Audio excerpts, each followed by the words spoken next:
नमस्कार मित्रांनो, शेतकरी ब्लॉगमध्ये आपलं स्वागत आहे. तर पाहू इथं आपल्या शेतकऱ्याचा कसं नियोजन मित्रांनो. इथं आपल्या बैलांसाठी चारा, इथं आपल्या बैलांची जागा मस्त थंडगार लिंबाच्या झाडाखाली, इथं बैलांसाठी स्पेशल आपले बांधण्याची जागा आणि इकडं आपली स्पेशल कांदा चाळा आहे मित्रांनो. पाहू इथं असं आपण वेगवेगळ्या प्रत्येक ठिकाणी आपलं ठेवलेलं आहे. एक जागा आहे बैलांसाठी, हे आपलं कांदे ठेवण्यासाठी, हे बैलांसाठी बांधण्यासाठी आहे आणि आपल्या बैलासाठी चारा आहे. आणि आपलं हे मक्का गोळा करून ठेवलेले आहे मित्रांनो.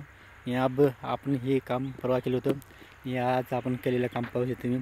सोयाबीन आहे मित्रांनो, त्याला मस्तपैकी एका ठिकाणी मस्त गोळा करून मस्तपैकी रचून दिलेले आहे. तर कशा पद्धतीने रचले तुम्ही पाहू शकता मित्रांनो. मधी शेंगा आणि बाहेर डेटा पाहू शकता तुम्ही. असं पद्धतीने आपण एकदम चौकोनी एका ठिकाणी गोळा करून रचून ठेवलेला आहे. उडवा तुम्ही पाहू शकता, त्याला आपण उडा म्हणतो, तुम्ही पाहू शकता मित्रांनो. तर अशा पद्धतीने आपण पूर्ण त्याला झाकून घेतलेले आहे, जेणेकरून जे शेंगा आहे ते उन्हामध्ये ते डायरेक्ट दाणे त्याचा आपोआप त्याचं फटाकडासारखे ते निघत जात राहतात. म्हणून त्याने आपण झाकून दिलेलं आहे मित्रांनो. पाहू शकता तुम्ही, चाऱ्याने झाकून दिलेले आणि शेंगा पूर्ण सुकलेले आहे मित्रांनो.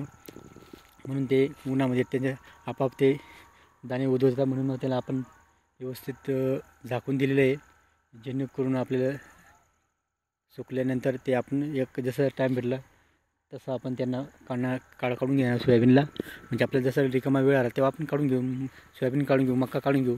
असं आपलं 2 पिकं इथंच आहे मित्रांनो. ते हे आपलं फायनल काम झालेलं आज आहे मित्रांनो. व्हिडिओ आवडलेला लाईक शेअर कमेंट करा. आमच्या चॅनल सबस्क्राईब करा. जय जवान जय किसान मित्रांनो.